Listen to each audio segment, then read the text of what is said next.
Welcome back everybody to 31 Days of Horror, and today we're taking a look at the 1958 film It, The Terror from Beyond Space.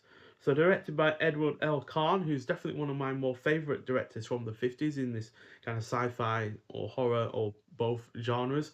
As he also did Creature with the Atom Brain, Zombies of Moratau, The She-Creature, Invasion of the Saucer Men, Invisible Invaders, and my personal favourite of his, Curse of the Faceless Man. So this is a sci-fi horror clocking at 70 minutes long.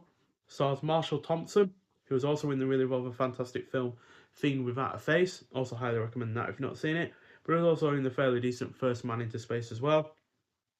Also stars Shirley Patterson, who was in the sci-fi films World Without End and The Land Unknown, another two films I really rather enjoy.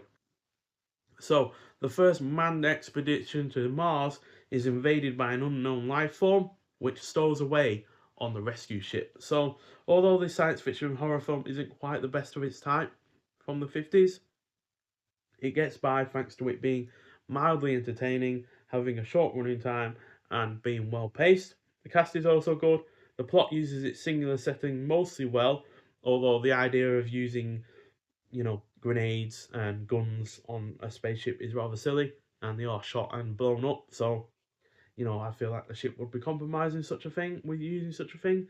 The gradual reveal of the creature keeps the film interesting. The creature itself looks fairly decent, and it was overall a fun effort despite its obvious flaws. So yeah, but ultimately though, this will be best remembered for having some similarities to Alien. So an alien being invading a ship, and then killing the crew one by one, and eventually killing it himself. In fact, they actually kill this broadly similarly to the way that the alien is killed in Alien, because they open the airlock and kill it, starve it of oxygen. Uh, Broadly the same to Alien, where obviously it gets thrown out of the airlock and dies of oxygen starvation in that way.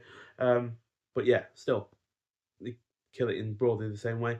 And it will also be known for being probably the first sci-fi horror film to depict a crew in space being attacked by an alien being. Perhaps there's some, obscure one out there that I've never heard of that also did this kind of premise before 1958. But given I've seen 114 other sci-fi films from the 1950s, I've yet to see one earlier than this. So yeah, but still, an overall decent film, 3 out of 5. Um, its production shortcomings are where what ultimately limits it, because the interior of the spaceship is not particularly interesting. It's just lots of greys and silvers, and obviously it has to be quite a practical looking ship, but it also could look a little bit more interesting as well. And that's one area this falls down falls down on. But it's also a little bit predictable and has silly moments as well. But still, an overall solid effort and one that is well worth seeing.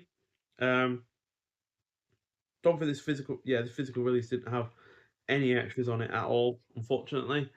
Um, in fact, it doesn't even have any subtitles either. So, yeah, I do think this is a film that deserves to have a new upgrade at some point. But you know, it is a low budget B movie that, yeah, is more well known for a film that came out 20 odd years later than anything else, really, to be honest. But still, it's well worth seeing. It's a decent enough effort, and it's far from the worst of its type from the 50s. But there are better ones out there. But I do at least like the fact that it, started off a kind of a trend of, crewmen in space getting attacked by an alien, which, like I said, hadn't really been done beforehand. So, yeah, well worth seeing if you haven't already. But if you have, I'd like to hear your thoughts on it. But nonetheless, thank you for watching, and I'll see you in the next one.